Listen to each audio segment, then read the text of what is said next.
Welcome to the channel. We are about to discuss my updated schedule for the 2021-2022 school year. It's surprising, so stick around. Welcome to the channel. My name is Morgan here at The Life of Tillmans. If this is your first time, I'm so happy to have you. I hope that while you're here, you find everything that you need, love, and enjoy right here on the channel. If you've been with me before, welcome back. I greatly appreciate you. Surprise, surprise, or maybe no surprise, I am back with a schedule update. Back in August, I posted a video with our detailed schedule. I showed you the time slots and what we were going to do in those time slots, all of the subjects, and just everything for our day from start to finish for our homeschool year. Well, it didn't last very long. Maybe about 2 weeks, maybe. It didn't last, and I'm going to tell you why it didn't last. And then I'm also going to share with you our new schedule that has been lasting us now for the rest of the time that we've been schooling. And it's been really good. So I put together a schedule. I think that having a schedule is super important. I will link the video down below where I talked about our schedule and how things were last year for the last school year. And we had a great time and we learned a ton. However, I felt that we needed more structure. So there were 3 goals that I had with creating the previous schedule, so I can catch you up to where we are now. But 3 goals that I had in mind for doing that. Goal number 1 was to do schooling with my toddler at her optimal learning time, which is usually before 10:30. Anytime before 10:30, she's good to go. I say anytime. After she wakes up and has breakfast. So in between that 8 and 10:30 time frame, that is her optimal learning time. My second goal was to give each of my daughters individual learning time in the subject areas that they needed. For my toddler, it's everything with her curriculum. I sit with her and we work with her together. For my 2 big girls, it's their language arts and their math, and also writing. So I wanted to make sure that the schedule would fit for us to be able to have that time, because it's very important to me, and I noticed that it makes a difference in their schooling every day. That was it. Goal number 3 was to give us more structure. We needed more structure in our homeschool day so that we could be more productive. We were not as productive as we could have been had we had more structure. And I realized that toward the end of the school year. So I decided that when we started the new school year, 2021-2022, that we would have more structure. I have in the past, before last year, used a detailed schedule where we did 20 minutes of language arts and 20 minutes or so of math or whatever it may have been. And I did that and we stuck with it to a T. But it was not the best thing for us. I felt that we needed to do that in order for us to have the structure. And so when I created the previous schedule back in August, I thought to myself, I'm going to create this schedule with the time slots, knowing that we would not stick to it exactly, but more as a guide of where we needed to go throughout the day to keep us focused so that we could be more productive. And I could meet the other 2 goals of schooling with my toddler at her optimal learning time and giving the girls their individual time. There's something on my eye. And so I felt like that was very important. So I created that schedule. It didn't work. It didn't work because that's not where we are in the season of our homeschooling anymore. And having that created more of a stressor for myself and for my 2 big girls, because they're like, what? We're supposed to be here.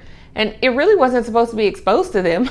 They weren't supposed to even really pay close attention to it, but I had it on the wall just so that I could focus and make sure that we stayed on track. But it didn't work. It was not what we needed for our homeschool. So I had to go make changes. And I was glad to be able to do that because it was very freeing and relaxing, and we made changes.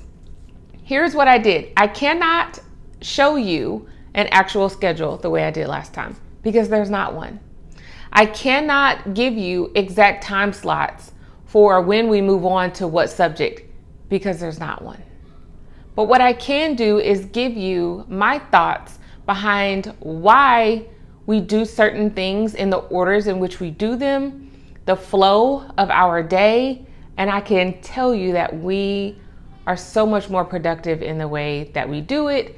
I am getting my 3 goals met throughout our day, and we're also having a really good time with homeschooling, and we're productive. We can move on from homeschooling to other things that we want and need to do a lot faster. So stay with me. If you're disappointed about not having specific time slots, just stay with me. I think that this will still be a huge benefit. Okay, so with the schedule, there's a flow that we go through. And I've talked about a flow before in some previous videos because it's helpful. Like a rhythm, like your body knows when your normal waking time is here, even if you don't have an alarm. For me, my body knows that I'm used to getting up at 5 o'clock in the morning. So I have a hard time, even on the weekends, staying in the bed because my body's like, all right, let's get up and go. It's trained. There's a rhythm, there's a flow, there's a feel. It's the same thing with our homeschool environment. We have a rhythm, a flow, a feel of when we should be doing things, whether or not we are behind schedule or ahead of schedule, whatever it may be, we have a flow. Our flow is I'm up before the girls.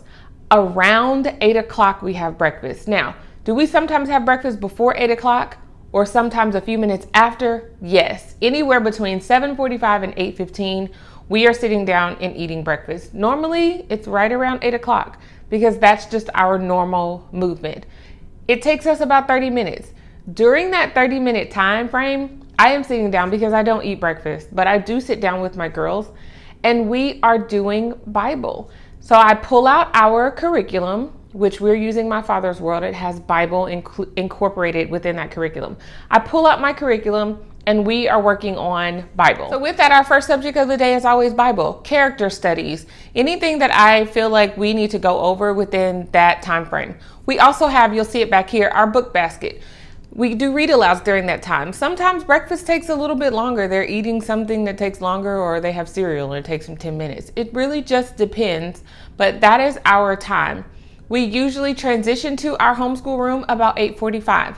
The process of doing that, the girls know what they're supposed to do after breakfast. We're cleaning up the kitchen, brushing teeth, washing face and hands, all of the above. And also, I'm gonna stop there and say, if you want me to do a full day in the life, please let me know because I would be happy to do so, just so that you could really see how we flow through things. But we come to our homeschool room about 8:45 and we get started. Once we get it, you typically have everything set out for them, but on certain days, the girls know to do their independent work first. And the reason being is because I am sitting down working with my toddler. So I need my big girls to be working on something that they don't need my assistance with, or very minimal assistance. It works out. They have handwriting, language arts, vocabulary, which is their wordly wise, and then they have their word ladders. That's 4 subjects. They are to do 1 lesson in each one of those subjects on Monday.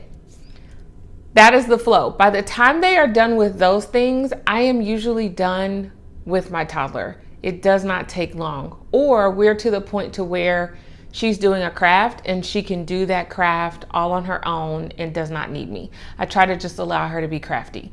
And so if she's gluing something and it's not in the right spot, I don't care. That's just the way it goes. She's being crafty and she's working on it. So usually that's the way that the start of the day goes. And that's always, unless we have something that comes up in the afternoon, early afternoon. For example, Tuesdays.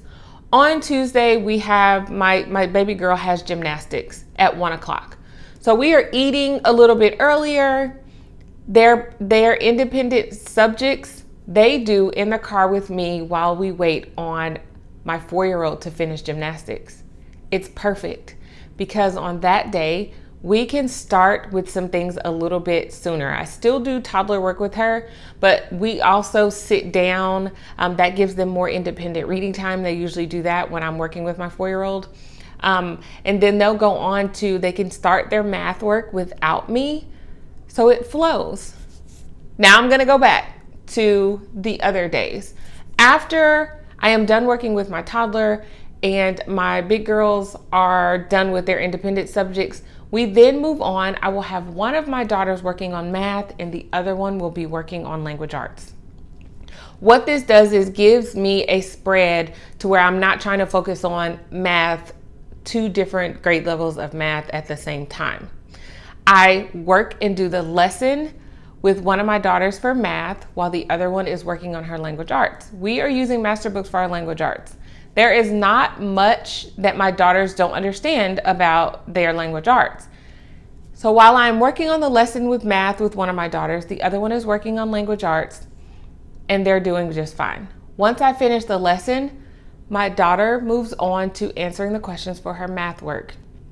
I then go to my other daughter for language arts and we review, and I talk to her about what she learned and make sure that she really does understand it. I hope this is not confusing, but I felt like it was the best way for me to be able to explain how we flow through our day. One lesson per subject, with the exception of Wordly Wise and language arts, because we only school 4 days a week.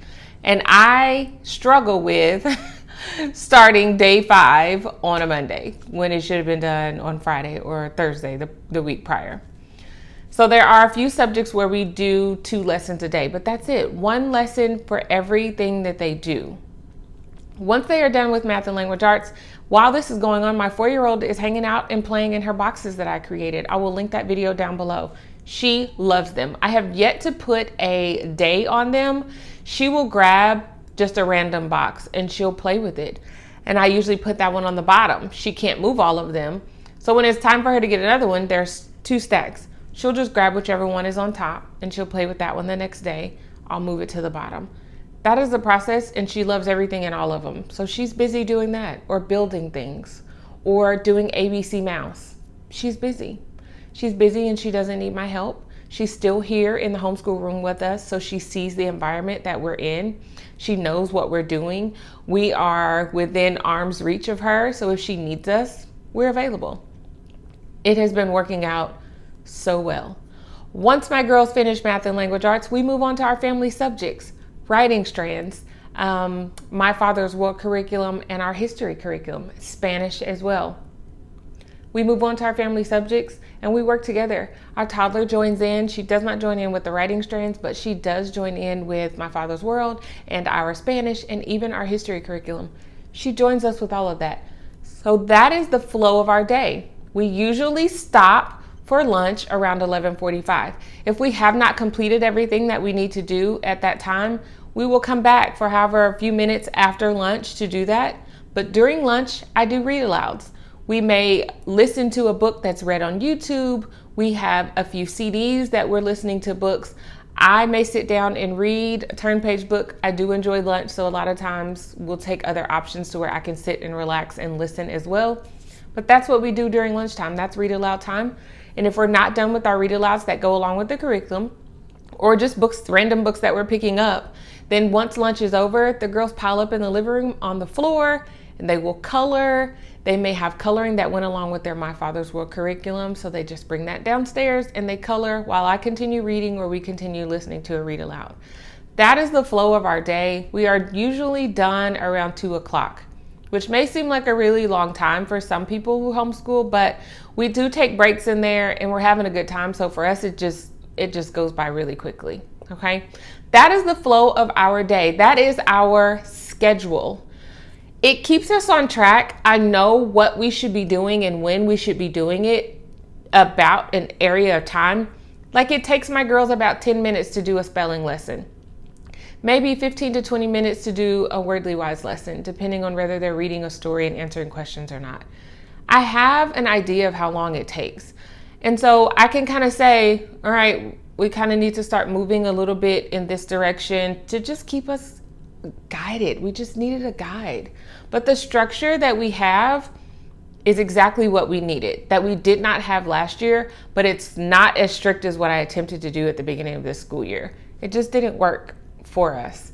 So that is the flow of our day. I'm going to recap some things that are super important to me when creating a schedule. Making sure that each one of my daughters gets the individual learning time that they need. Making sure that I am schooling with my toddler or my 4-year-old at her optimal learning time, which is in the morning. Getting in our family subjects is another one that's important to me, and making sure that we have the structure, which is most important. Just having some form of structure is needed. Other than that, we're enjoying our day. We go outside when needed, get fresh air, take breaks, water breaks, bathroom breaks, all of those things. And I don't feel like I'm standing over my children being a warden every day. For myself as well, I don't want to be the warden. I just want us to have really good days, and we have done that. Now, we've had some rough days in between. Not every day are we always motivated to do the things that we need to do, but that is our updated flow and schedule. It is working perfectly. I challenge you, find the best flow for you, and you're going to go through probably multiple schedules, and they may not work. You just have to find what works for you and your household for the best outcome. Remember your why. Why do you want this schedule? Why is it so important for you to have this schedule? And it will all come together like pieces of a puzzle. Comment down below, what type of schedule do you use? Do you use block scheduling? What do you use? I know that's a big thing with people now doing like language arts on Monday and Wednesday and math on Tuesday, Thursday. Whatever type of schedule you use, put it in the comments. I know that we could all appreciate just some varying points of view about what schedules look like and how they're working, along with some encouragement, because it gets rough out there. I hope you guys enjoyed this video. Most importantly, I hope that it was very helpful for you, just to give you my viewpoint, my thoughts on how I came up with our flow and what's working for the life of Tillmans. Don't forget, click that subscribe button while you're here and that notification bell, and I will see you right back here at the Life of Tillmans for another video next time. Bye.